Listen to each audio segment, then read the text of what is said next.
Welcome to Cox OC Connection. I'm Lacey Kelly and this is Civic Connection, and today I'm visiting with Kristen Jefferson, who is a senior manager for 211 Special Projects Orange County. Yes. Welcome. Thank you very much for having me. Let's start by just having you tell us, what is 211 OC? 211 Orange County is a nonprofit organization. Our job is to link the most vulnerable population with health and human services resources here in Orange County. Really, it's about information, collaboration, and connection to empower the community. Okay, excellent. You have a point-in-time count, that's what it's called, that's right, in January. Can you tell us what that is? The Point-in-Time project is actually a count and survey of the unsheltered homeless here in Orange County. It provides us a snapshot of what homelessness looks like here in our community on a given night. Okay, and how often do you do that? The unsheltered street count, which is what we'll be doing on January 24th, Saturday, January 24th, 2015. The unsheltered street count is done every other year, biannually. There's a sheltered count that is done annually, but the unsheltered count is done every other year because it's a large project where we will go out on the streets of Orange County, entire county, canvass it to count and survey all of those that are experiencing homelessness that we come across. Are they easy to find? Are these people easy to see?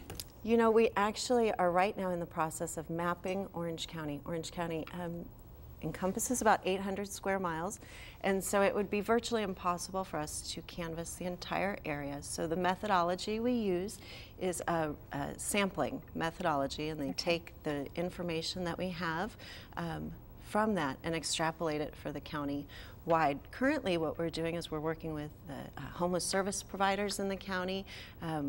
We talk to the homeless themselves. The law enforcement has been a tremendous asset for us to help us identify where there's high density areas of homeless, where there's medium and low density areas. We create maps then, and we will go out on the morning of Saturday, January 24th, and walk those maps to count and survey the folks that we come across that are experiencing homelessness. Okay, so how does that benefit the community that you're serving? This point-in-time count is actually a requirement of the HUD funding that we receive here in Orange County. Orange County receives approximately $16 million annually in HUD funding to house the homeless. That money goes to our service providers, our homeless service providers, who are working to end homelessness here in Orange County. And in order to continue receiving those funds to work to end homelessness, the point-in-time count is a requirement of that funding. Okay, sure. So this must take an awful lot of people. It does. Where do they come from? We are actively recruiting 1,500 volunteers. That's a lot. From the community. So churches, faith-based groups, community organizations, corporations, the community at large, we invite to participate. They can find more information about the project on our website. That's the www.pointintimeoc.org. That's also where you can go to register. I have to warn you that the volunteer opportunity is a wonderful one. However, it takes place very early in the morning. Yes. We go out from 5 deployment centers around the county. You can choose whether you'd like to leave from the South County area, Central or North Orange County. Volunteer check-in is at 4:30 a.m. Okay. And we actually go out on the streets at 5 a.m. and the counting and survey takes place from 5 a.m. to 9 a.m. that morning. Okay. Is there a training that goes along with this? That's an excellent question. Yes, there is. Because this volunteer opportunity, this project is driven by HUD, and it's very specific guidance as to how the count should be done, how the surveying should be done. Volunteers are required to go through a 3-hour training to understand and to protect the integrity of the data, to understand how the count is done and administered, how the survey is administered. This year it's really exciting. We're piloting a mobile app for the survey, which is really something new and exciting. So the training will also cover the implementation of the mobile app. Okay, so you have all this data. How is it then used?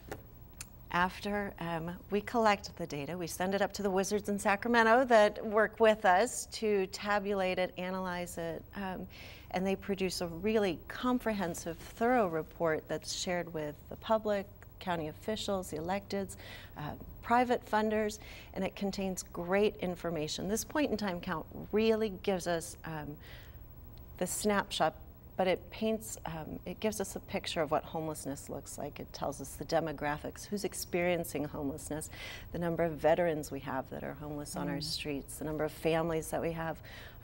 It helps us to understand how much of the population deals with substance abuse issues or mental health issues. So the information gleaned from this really guides and drives the decisions that are made for the county. At the policy level, and I'm sure with the services level to try to address those needs. Is that correct? Absolutely.